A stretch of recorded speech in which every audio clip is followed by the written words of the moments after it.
Spoken Labour. I went to sleep that night without knowing it would be the last night I ever spent in that bed at my parents' house in London. Meredith, my mum shook me awake. The room was dark, making it obvious it wasn't morning yet, or not time to get up for school anyway. Mum, I mumbled in my half-asleep state.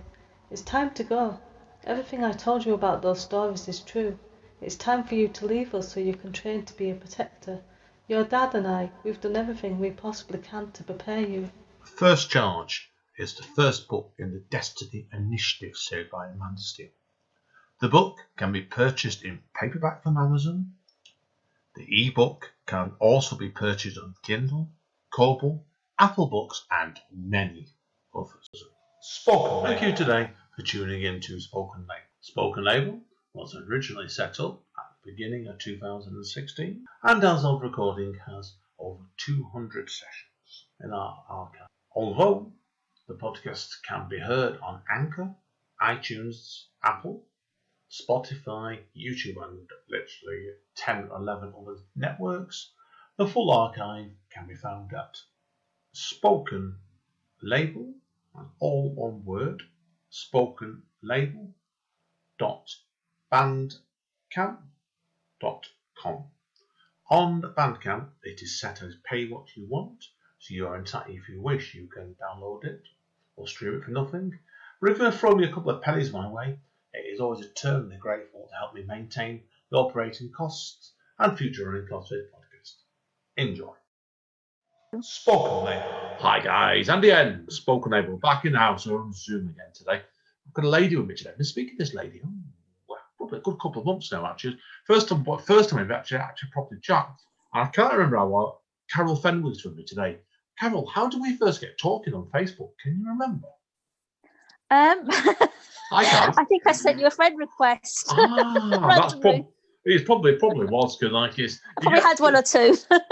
You get a stage sometimes, everybody, with Facebook, people know you're a writer. You get friend requests coming from all kinds of people. Random.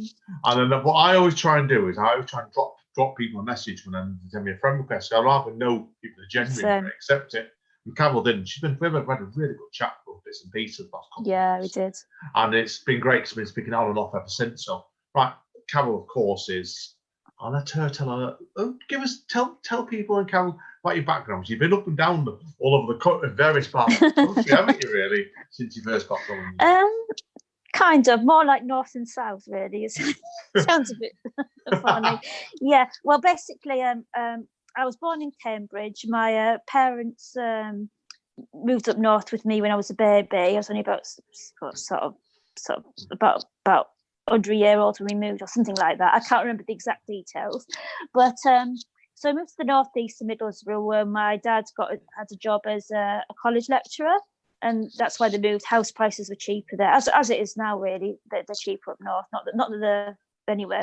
I digress. So to cut a long story short, my brother and sister came shortly after that. They're from Middlesbrough, but the reason I got to move down south, which is where I am now in Orpington in Bromley, is I met my husband, who I'm separated from now. He's a southerner. He was a southerner. Well, I said was. He's still sorry, you can edit that out.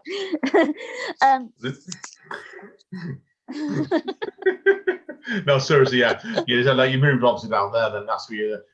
Is it Orpington now? You told me before, aren't you? So Orpington, it's in Bromley, so yeah roughly there. Yeah, so then had my son, and we moved down to Wallington, and then it was my brain is completely dead. Then it was Orpington. So yeah, so that's how it happened, kind of in that order. Yeah. So I've been about a bit. You have rock and roll. You live the rock and roll lifestyle, definitely there. So I don't know about that. Now, obviously, been a bit hectic. You certainly have been. Now, we're here today to talk about your writing, really, of course. You were telling me before, obviously, like you did a degree originally in sociology, didn't you? And then you went and then MA in creative writing straight after. Tell us about that. Not straight after. There's a few years in between. A couple of years. I call it nearly straight after them, right? Well, tell us about what made you want to go and do the MA then. Interestingly. Well, basically, what happened was I started writing in my late teens. I had a bit of a breakdown, and it was a way of expressing my feelings. So I always really enjoyed writing, got a lot out of it. So I always wrote, even when I was doing my sociology degree, a lot of poetry, a lot of things, but I really wanted to develop my writing skills, which is why I did my MA in creative writing, to kind of improve on it, so I could make it hopefully publishable stuff. So not just that, but just develop my skills so I was better at it, really. Yeah, no, it makes sense. It makes sense because we sort of mine before. It's I've said before, like I did my degree in Bolton University 20 years ago now, and pre to that, I love what you said before. Actually, I think this is dead right. My work was more like garbled prose, or certainly chopped up prose. Yeah, chopped up prose or hacks from other people's songs.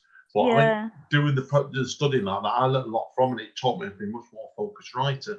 Did you find that yourself? Yeah, and over absolutely. Did you find that over the MA yourself? Did you? You do your writing? Yeah, definitely. I mean, I had a lot of help from the tutors as well, which were really good in developing my skills at Teesside. I've got a very good course up there. I think it's still going very well at the moment, apparently. So, yeah, I was very lucky to have a lot of support there and a lot of help with my writing and being able to develop those skills. And also, while I was doing that, I developed a writers network. So I started an online journal as well, where we did sort of print and online copies of people's work, and the network basically brought people from Middlesbrough and beyond. It was the early days of the internet, really. We're talking 2008, 2009. So we got lots of people involved who, it wasn't a massive group, it was just a Facebook group, but it got people connected. That was the main thing. Writers connected who were interested in writing. So, yeah, great stuff. It's the best way of it, like it. It grows naturally, and I think over the past 10 years, I'm sure yourself you've noticed, networking's changed, hasn't it, massively? Absolutely. There's so much is going on now. There's podcasting, which you're very involved in, Andy. Oh yeah, I've done a pod. But yeah, there's so much going on in the creative world, so much networking, and you're right, it has changed a lot over time. There are different ways and outlets of doing things, which is fascinating, really. Yeah. You would. I'm going to be careful what we say next. I know you've been involved in other projects and stuff, and I know you've got some projects on the go, some of which we can't really talk about. But I know you said, told me off mic before at all. You've done teaching children before as well, haven't you? Was that creative writing? Was it? Yes, I taught creative writing to children for a fairly local company near where I am, and so I really enjoyed doing that. I volunteered at I volunteered at an important, a significant charity in the Northeast where I taught creative writing there. That gave me my initial. Yeah, we won't name the charity. Yeah, that's fair enough. So no, that's fine. Yeah, best way. So best so way. Yeah. Oh, cool. Now, obviously, today, like I said, I want to know also about then. And I would like to ask you, when you're writing, that you've been writing for quite some time. Is there any writers you particularly like reading? Do you like reading poetry as much as writing it? Do you find? Yeah, I mean, I like a lot of writers, and obviously. I'm not a massive contemporary fan, actually. I like a lot of the classics. I'm really big into the classical tradition, even though obviously I do read contemporary stuff. So let me think. Oh, well, there's so many. It's difficult to pick things out, isn't there? Oh, completely. I could be sat here for an hour trying to work out who to say. Do you mean poets or writers? Both. We'll do both then, okay? Well, I'm a big fan of Dickens and Hardy as well in some ways, because he wrote poetry as well. I mean, I like so many of them. Wordsworth and I'm just trying to, when you get asked that question and you think, I know the answer, but I can't actually think. Yeah, but that sort of thing, we come back, if you half an hour after we finish chatting today, you'll have about 10 names in your head probably, won't you? So. Oh gosh, it looks as if I don't read or anything. No, I know you do. Because we've talked about it on Facebook before. This is, I put you on the spot a bit there, Carol, completely. You did, yeah. Which is very mean. So properly. It's very mean, yeah. So, but no, it's fair enough. Fair play. So, okay then. Is there any recurring themes in your work then, lots? Because I've read lots of your poetry, And then certainly you cover quite a lot of topics and stuff. So yeah, I am quite eclectic in my themes. Most of my poetry is serious, so some of it is quite comedic. It just depends which ones you read. Some of it's quite deep, some of it's quite heartfelt. But I think you're asking about themes, so I think a lot of emotion comes out. A lot of kind of. It just depends what subjects I'm writing and what theme it is, really. So I could be talking about the pandemic, or I could be talking about, I don't know, a potato, which is one of the poems that I'm going to read. It can go from the sublime to the silly, you know. What, sometimes in the same poem, or? Not so much in the same poem. I suppose occasionally it can be like that. Oh, mine is as ridiculous sometimes. Sometimes I can be ridiculous, yeah. And some people are like, what was that? What's that supposed to be? But, you know, I just get on with it. I enjoy writing, and I just put out what I feel and what I think about the world around me, really. And if people like it, that's fine. If they don't, they don't. Best way. So, no big deal. Obviously, I know you share a fair bit of poetry on Facebook. How do you feel about the art of sharing stuff on Facebook? Do you feel a bit nervous sometimes about sharing your poems, or you don't you tend to worry about it very much? I have a tendency to overshare because, I sometimes share a bit too much on Facebook. I should really save more for the publishers, really. That's all I'm going to say on that. Yeah, I very rarely share, to be honest. Very, very rarely share. You're quite sensible, yeah. That's why I've learned. Yeah, when I was younger, I used to share all the time. When I was younger, I share all the time. You have to be careful because people can plagiarise. You hear lots about that. So it's a matter of just taking care, yeah. I've heard rumours of names. I ain't going to names. I don't want to get sued. Right? Yeah, don't name names. Yeah, that was our secret, right? So, completely. So, obviously, have you ever done any poetry performances? Have you done? I don't know that one, actually. Yeah, I have. I did some I performed poetry locally, and I performed at RADA in the past and at Farrago events. Oh, shouldn't be naming names, but there we go. That's it's nice to slams and things. Slam poetry. How do you slams feel about and poetry? I've been involved in them. How do you feel about performing at slams and normal poetry nights? Because they're very different sort of feels altogether, aren't they? They're very competitive slams. They're very supportive, but very competitive. And they're quite scary. But no, everyone's really nice. It's a slightly different feel to a normal open mic where it's kind of very relaxed, but it's still relaxed. It's just people score you, and it's like, oh my goodness. I know, it's terrifying. Yeah, it's different. But obviously now with everything being online, that stopped. So we don't do that as much. But that was really interesting when I did that. I really enjoyed doing the slams. So have you done any Zoom readings? Have you then, or have you not really been doing many? I try and avoid Zoom readings. So Fair sounds enough. awful, doesn't it? And we're on Zoom as well. I'm a bit of a Zoom, only because I'm a Zoom novice, really. I see myself as a Zoom novice. I'm more for small Zooms than big Zooms, so this is fine. Oh yeah, that's fair enough. No disrespect to people that run them. I think they're fantastic to do things like that. It's amazing what technology can do, but I'm not a big one for using Zoom a lot. It's just a personal preference rather than anything against anyone particular. You know what I mean? Yeah. And it's not Zoom's not for everybody, like I said. So I'd be like, already. Like I run my own. I run Cover and Night and Andrew and my friend Steve. I do the IT for another night on top of it. So it's like, sure. Yeah, I'm on it usually 2-3 times a week, and this on podcasting as well. So it's always on Zoom, but it's absolutely not for everybody. And that's the best way of putting it there. So now, to conclude with, anyway, Dave, a couple of things to finish off with. I always like to ask writers, and you can only tell me part of this, I know, but what plans have you got for the future coming up? I know you're on a co-writing project at the moment, aren't you, with a top secret writer, which we can't name. Well, I'm working on a project with somebody at the moment. Well, I haven't started working on it with them. That's why I can't really say much at the moment. But I've mentioned it to a few writers.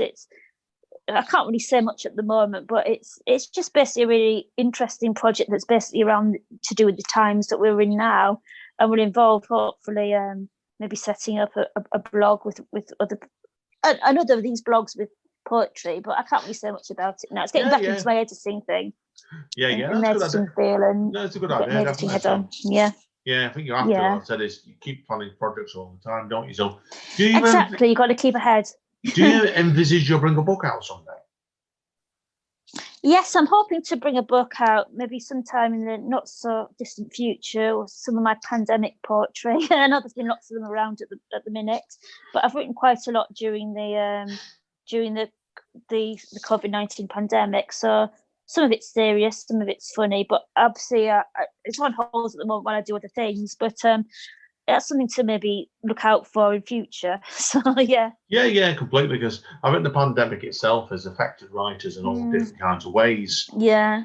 I know from Definitely. your work, it has changed your style a bit, I think, but not in a massively visible way. Because your work is you write in a couple of different styles, and I think the top changed for you. But I don't. Oh no, the content's changed. But I think your style's probably not changed tons, but it's still always very entertaining anyway, straight away. So I enjoy reading your work. So thank you. That's really nice of you to say so. Yeah, I tend to. I feel I have developed more during the pandemic. My writing has developed more in terms of I've probably matured a bit more as a writer. I think that just happens with age. As you said, I don't think the content's changed that much or the style that much, but I think there's a bit more depth to it, because I think as you get, hopefully you get older, you get a bit wiser, and as life changes with everything going on in the pandemic, lifestyle changes. You know, it is going to change something in you, and hopefully that is good and not necessarily wholly bad. So it's always a positive development to and also I think it's important to change with times. You know, we've got to kind of adapt to these new ways of living. So it's about sort of altering yourself as well to keep up with the times. Yeah, no, I agree completely. Not necessarily the who you are, but kind of just adapting to this. A bit like, not so much in writing sense, a bit like the social distancing, learning to social distance. It's the same way as that, as in writing the poetry differently. It's kind of just adapting to be in the different times. No, I agree completely. It's like, I mean, you're right. As a poet, it's our mission really to log what's going on in our lives and more in general. Absolutely. And this, as a poet now, it's most of the vital times we're historians really. So I think it makes perfect sense. So now, to conclude anyway, Carol, on this part of the podcast, if people want to read more about you, where are they best going? Well, you can go to my blog, or you can go to Amazon. I write under a pseudonym called Geraldine Ward. So if you go on Amazon and put Geraldine Ward, and you'll find the books that I've written come up. A lot of my poetry's on there. I've also written children's books and some short story collections on there, so that's a good one. And I've got a blog, as I said, www.geraldineward.wordpress.com, and you can find me on Twitter, gwardauthor, and facebook.com/geraldine.ward.uk. Yeah, found you. Something like that. I found you on Amazon there. You have got a few books. I didn't know about that, John. You kept that one quiet from me as well. Oh yeah. Self-promotion isn't always my strength. You're very proud. Good. I didn't realise you wrote so many books there as well, John. That's why. So, if people are wondering, I can see 1, 2, 3, 4, 5, 6 books, 7, 8. Does that sound about right? Yeah, 8 books. Is that you? I hope it is. That's about right. Yeah, something like that. Yeah. Wow. Okay, well, I'm going to ask you a couple of quick questions. You kept it very quiet, and I didn't know about this. So, if I like about writers, you ask me questions and they don't tell you sometimes. But okay, well, I'm not going to ask you questions about all the books. Then, on each of your books, then, have you found that each book's been its own beast, where like each book's doing different every time you wrote it? It's gone in different directions. Yeah, different feels to them. I think the earlier ones, definitely the ones that needed most work on, because I've self-published these books, so it's I've been having to market it myself, so it's been really kind of a different feel to everything really. The children's books did quite well originally, because I had friends or mums that bought them. The poetry books as well, some of them did quite well, but I think you learn a bit each time as it goes along, learn more from each book. And also it's more competitive because you've got the other publishers up in their game and learning, new tricks and things. So it is really interesting, and I really enjoyed every single book that I've created, and really appreciate all the support people have given me by purchasing the books and supporting my writing. I've been very fortunate with the support that I've had from everyone. Yeah, it's always good when you get that sort of support, definitely. Now, Yeah, I'll ask you very quickly, family and friends. I think your most recent book, and I'm looking at this, and I think I'm right with this, is Keyboard Warriors and Other Poems. Yeah, that's right. Yeah. Okay, well, we'll ask you about this book then before we conclude then. Is tell us a little bit about this book, the most recent book then. Where did the idea Keyboard Warriors come from? How it feels like ages ago since I wrote it, even though it wasn't that long ago. I can't remember exactly where the idea came from, but that was me. Suddenly something just clicks, and I think, some of my poems are on this theme. Maybe I could do a collection about this. So I think it was more to do with the fact that I discovered that that there was a lot of trolling going on in some aspects of things like Facebook and Twitter, and I just thought, this is an interesting thing that could be developed. This idea of keyboard warriors is a bit of a quirky thing, and I thought you could have a joke about it, or you could take it seriously. Just thought it was something that probably hadn't been covered that much, so I thought I'll just do that then. I've really enjoyed doing it. Yeah, it's been a pleasure putting it together. So it's not all on keyboard warriors. It's just, as it says at the other poems, it's about a variety of different poems on different themes, because I do like to have an eclectic kind of stuff going on in my poetry. I like to cover as much as possible, really. yeah, best way indeed. So Lovely. Definitely that one to look. I do like your work. I hope encourage people to go and get some of these books. Definitely. So thank you very much, Andy. Right, okay. Then what we'll then do, we'll take a quick break, let you get yourself composed, and it's been a pleasure today, Carol. I always enjoyed chatting to you. Thanks, you too. Yeah, same here. Hang around, everybody, and Carol or Geraldine, whatever she wants to call herself next, just to confuse me and confuse you. So we'll read a few of the poems out. So take care, guys, girls. See you. Okay. Spoken then. Hi, guys. Okay. Straight up, Carol. So I'm going to do 4 poems for us today. Look forward to it. Over to you, my friend. Right, okay. I'm going to read 4 poems now. One of them is called The Key Worker, the first one. Then I'm going to read a poem, a funny one called Sweet Potato. And then I'm going to read a poem called The Beastie. And then The Church Bells Chime as the Cherry Trees Bloom. These are all poems that have come from different collections that I've written. And they cover different themes. Obviously, The Key Worker is different to the bees, the bee sting. Okay, this one's called The Key Worker. Delicate hands that change bed linen, empty bins, remove coffee cups, patch up patients, clean wounds, warm hearts. You might not sing songs or write words on paper. Your words are the hands, the treasure, the gold dust, the vessel. I tell you the tale of the emergency worker, as if it were my own, but it's your story, your unique journey. From a friend's son who works with autistic kids, to the student doctors facing fears for the first time, the distributors who live in hospitals supplying PPE, to the industrious cleaner and a lady on the desk at beck and call, the checkout man or woman, the postal workers and lorry drivers, the teachers, carers, doctors and nurses, all on the front line, who work tirelessly and timelessly for our benefit. Your words, your hands. That was The Key Worker. Brilliant. Great stuff, Carol. Thank you, Andy.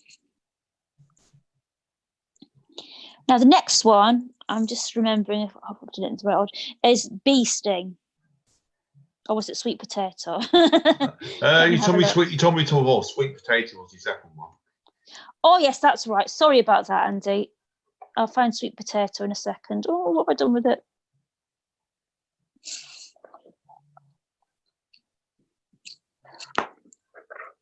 Got it. Sorry about that. No. Right. This is a funny one. You are my sweet South American dream, cultivated in Mexico and Venezuela. The Orinoco flows through you. My sweetness light and oracle. You are a love story, a dream. When I sleep, I sense your presence, intoxicating. Gratefully, I eat this southern comfort, softly, soothing. An intake of breath, you're gone. I have swallowed you, devoured in my hunger for an exotic delight. Then I look at your sad, forlorn, sweet sister, Tata. Her brother, Morris Piper, and Tata outlived the Irish potato famine. They do not want to ever see a spud again, except when she makes mince and tatties for 10 children. The joys of Roman Catholicism has tempted her brother to devour the last one. When Tata married a man called Edward, he acted like a king and wished for sweet potatoes, but they ended up with nothing and the pauper's grave in the dust nearby an allotment where there were potato scraps and deranged scarecrows. Sweet potato. From Keyboard Warriors and Other Poems, under Geraldine Ward. Bonkers, but I love what you Carol. It's a crazy one. Crazy rule. What poem is the first? Sorry, and what book is the first one from? The first one isn't from a book, The Key Worker, no, but it has been. Yeah, it has been read on radio on a radio station. So yeah, that's fine. That's fine for sure. That's fine. Just we know, tell people are curious. Okay, you're on to the bee sting now, aren't you? The bee sting. I thought this was quite a topical one because obviously bees are very important to our life cycle. So I've written a poem called Beastie, and this is in my slightly less recent book, just before Keyboard Warriors, called Bouncing Back with a Bang by Geraldine Ward, which is me, basically, my pseudonym. Right, I'll stop nattering now. I'll just read the poem. Bee sting.